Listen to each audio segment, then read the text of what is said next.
গোমতী নদীর এরকম ভয়াবহ রূপ এর আগে দেখেনি মানুষ।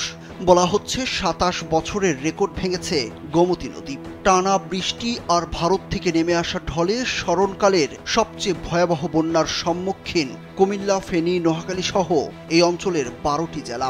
রেকর্ড সৃষ্টি করে গোমতীর পানি ১৩৪ সেন্টিমিটার উপর দিয়ে প্রবাহিত হওয়ায় বুড়িচং উপজেলার বুরবুরিয়া এলাকায় ভেঙে যায় বাঁধ। বৃহস্পতিবার রাতে বাঁধ ভেঙে লোকালয়ে হু হু করে পানি ঢুকতে থাকে। শুক্রবার দিনব্যাপী কমতে থাকে নদীর পানির উচ্চতা। তবে এখন পর্যন্ত পানি পুরনো রেকর্ডের উপর দিয়েই প্রবাহিত হচ্ছে। ২৫০টিরও বেশি ডিজাইন অপশন নিয়ে ওয়ালটন স্মার্ট ফ্রিজ, বোঝে আপনার প্রয়োজন। লোকালয়ে পানির প্রবাহ বেশি হওয়ায় প্রতি মুহূর্তে নতুন নতুন এলাকা প্লাবিত হচ্ছে। পানিবন্দী হয়ে পড়েছেন হাজার হাজার মানুষ। পানির স্রোতে ভেসে যাচ্ছে মানুষের স্বপ্ন।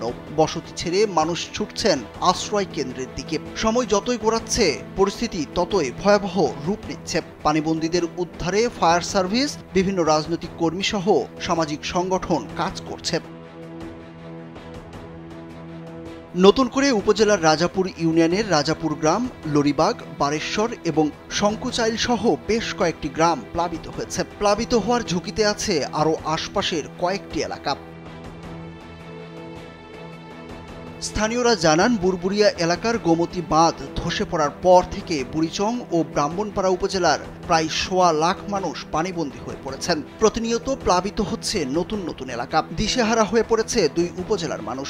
বসতি ছেড়ে মানুষ ছুটছেন আশ্রয় কেন্দ্রের দিকে। বাসিন্দারা বলছেন, পরিস্থিতি ভয়াবহ রূপ নেওয়ায় চারিদিকে মানুষের বাঁচার আকুতি শোনা যাচ্ছে। অনেকেই শুধু পরনের কাপড় নিয়ে ঘর ছেড়েছেন। যারা আশ্রয় নিয়েছেন সড়ক ও বাঁধের ওপর। কেউ কেউ শেষ সম্বলটুকু রক্ষা করতে পারলেও অনেকেরই তা ভেসে গেছে পানের জলে। সুরুজ আহমেদ, কালবেলা।